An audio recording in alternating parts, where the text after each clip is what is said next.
Pag-usapan po natin ngayon itong mga bayarang DDS vlogger mo.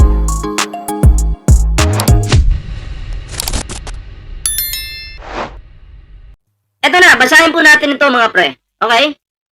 Ayun dito sa post, ay eto lumabas na yung case report ng INC Rally kung nagkagulo. Kung nagkagulo lang, sasabihin nyo tsamba. Ayan na. Pwede palang sampahan ng kaso si INC, lalo na yung ginawa ni Super Ate Senator Aimee Marcos at nagpapaakyat ng mga politician. At yung sinabi ni Senator Aimee Marcos, 'di ba? Dapat yung rally na 'yan para lang po 'yan sa mga iglesia ni Cristo. Hindi po pwede makialam diyan yung mga politiko. 'Di ba? Bawal po yung politiko. Mga kung sino bang politiko diyan, bawal po. 'Di ba? Kasi nabababoy po yung kanilang yung rally nila. Ayan, nag-alisan. At may dahilan. Ito. Kita niyo yung screenshot, Mamaya, papakita ko sa inyo kung ano yan. Di ba?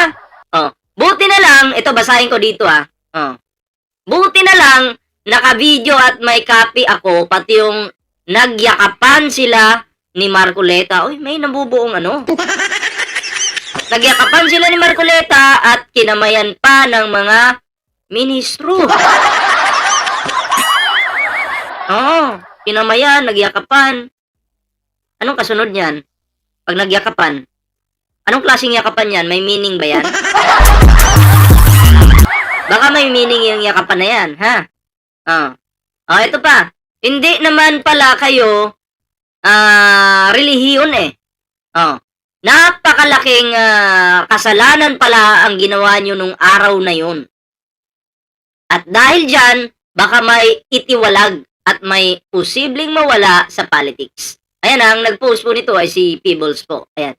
Kilala naman po nyo yan. Si Peebles. Napanood ko nga yan. Nagyakapan nga sila, no? Iba magmahalan sila Marcoleta.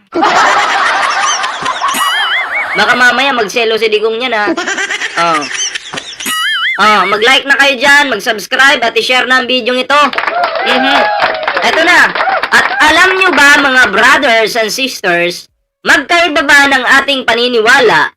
Alam nyo ba na nasa likod ng backstage si Eduardo noong wala na ang mga politicians? Patay. Nasa likod ng backstage. Ano kayang ginawa ni Eduardo dito? Okay, basahin natin.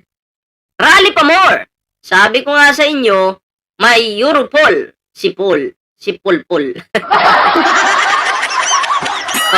Ayaw nyo maniwala. Alam kong andun si Eduardo at galit na galit sa likod ng backstage. Patay. Bakit kasi kayo nakikialam dyan? Binababoy nyo yung iglesia ni Cristo. Diba? Galit na galit pala si Manalo. Patay si Babala.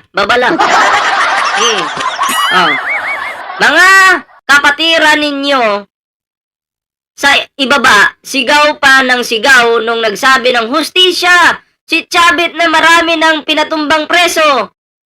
Hustisya your face.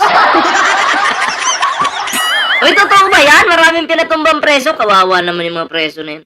Chavit naman, maawa ka. Nagbabasa ka pa naman ng Biblia.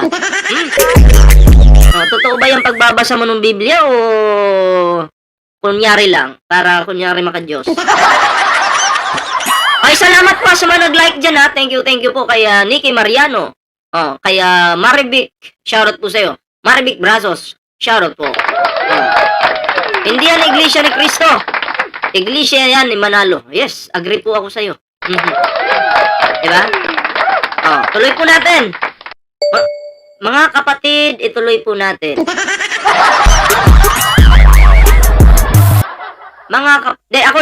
Ako'y naaawa lang po sa mga miyembro ng Iglesia ni Cristo kasi wala naman pong idea yung mga yan.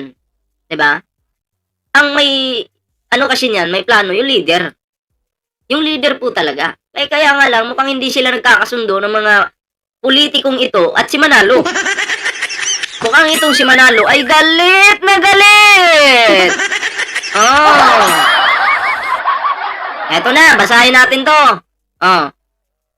Eto. Nako, ititiwalag nyo yang si Bren, Zabala at Erds, mga parang pera din. At yung converted lang na si Marcoleta, itiwalag nyo yan. Oh, pati si Marcoleta ng baboy po dun eh. Oh, di ba? Binaboy yung Iglesia ni Cristo. Hindi naman po prayer rally or peace rally yung nangyari doon. Gulo po. Oh, uminit po yung ulo ng mga miyembro, di ba? Oh, di kayo sumunod sa doktrina. Muntik na kayo rally pa more. Isa pa. Tsugi kayo sa bahay ni Kuya. Oh, eto pa. Oh. Kita nyo yan? Basahin natin. Ayon dito sa message na to. Oh. Dok, galit na galit ang ka Eduardo sa nangyari kahapon. Kaya siya mismo ang nagpatigil after speech ni Amy. Bukod sa ititiwalag si Kabien at ka Zabala at maraming ka-Erds dahil sa speech nila at planong pag-oust sa ka Eduardo. Please call me. So, eto na. Eto na ngayon. Oo. Di umano. Kasi post po ito ni Peebles, mga pre. Diba? So, ano to? Ano ba itong mga post na to? Tingnan natin. Isa-isahin natin, ha? Oh, ano ba to? Classification, confidential, sensitive, date, 19 November 2025, subject, assessment of INC rally, messaging integrity and observe political contradictions. Ayan, ha? Oh. Receive multiple ano ba ito natakpan and indicators pointing to significant contradiction between the publicly declared non-political objective of the recent Iglesia ni Cristo rally and the actual conduct during the event. So non-political pero 'di ba? Namumuliti ka na po. Ang tingin ng mga ang tingin po ngayon ng taong bayan sa Iglesia ni Cristo, okay? Talagang nabayaran sila. Yun po yung tingin. 'Di ba? At yung mga politiko nakikialam, nagsasalita doon sa stage eh. Oh. 'Di ba? Binababoy nila yung gusto nilang babuyin. Pinaparatangan nilang adik yung mga taong ito. Tama po ba 'yan? Oh, one command, sunod-sunuran kay Manalo at hindi kay Cristo. Tama yan. Hindi naman si Manalo yung dapat sundin eh. Kaya kung ako sa inyo, mag-isip-isip na kayo. Oh. Eto na. Amy Marcos speech identified contradiction. Although the rally was branded as non-political po the speech delivered by Senator Amy Marcos included rhetorical elements interpreted by analysts as politically charged and strategically aligned messaging undermining the declared political intent of the rally. Ayan so ang malinaw po dito na itong si Amy Marcos po, imbes pang para lang po sa mga INC, ano ba yung hiling nila sa gobyerno, dapat yun lang eh. Walang mga politiko na dapat nambababoy diyan sa rally na yan. 'Di ba?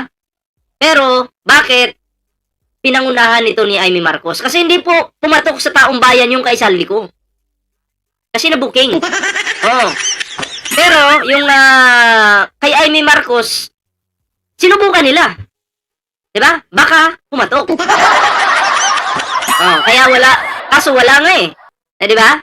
Hindi nagustuhan, di umano ni Eduardo Manalo kaya nagalit. Oh. 'Di ba? So, yun lang naman yung reaction natin dito mga pre. At, ayan meron pa dito yung mga ititiwalag yata yan. Kung totoo man po ito, good luck po sa inyo. So, ayan, next topic po tayo sa hindi pa po nakapag-like, share, and subscribe sa ating YouTube channel. Huwag kalimutang mag-like, share, and subscribe para naman mag-updated kayo sa lahat ng mga uploads natin. Siyempre, may TikTok, may Facebook po tayo dyan. Ayan, magsama-sama po tayo. Okay. Next topic po tayo mga pre.